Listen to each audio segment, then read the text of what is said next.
Et l'actualité a parfois des raccourcis stupéfiants au moment où l'on parle du SMIC. On apprend que le fameux bouclier fiscal instauré par Nicolas Sarkozy au début de son quinquennat a coûté beaucoup plus cher que prévu à l'État. C'est une note confidentielle du fisc qui le révèle et le ministre du Budget, Jérôme Cahuzac, l'a confirmé ce matin.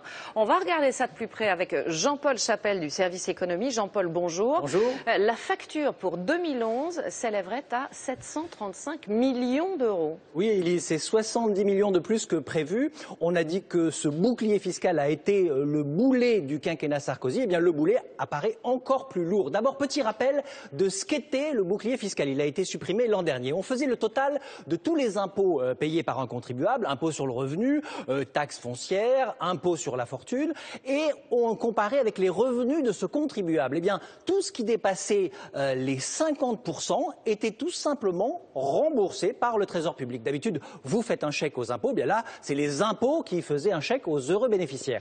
L'an dernier, ça représentait 735 millions d'euros que se sont partagés 13 000 bénéficiaires, soit environ en moyenne 56 000 euros par personne. Jean-Paul, on le sait, symboliquement, le nouveau gouvernement veut annuler les remboursements qui devaient être effectués cette année. Est-ce que c'est déjà le cas? Alors pour faire ça, il faut une loi. C'est ce qu'on appelle le collectif budgétaire qui sera présenté la semaine prochaine. C'est effectivement l'intention du gouvernement de ne plus faire de remboursement, sachant qu'il y a un décalage d'1 an entre les impôts payés et le chèque de remboursement. Merci à vous, Jean-Paul, pour toutes ces explications.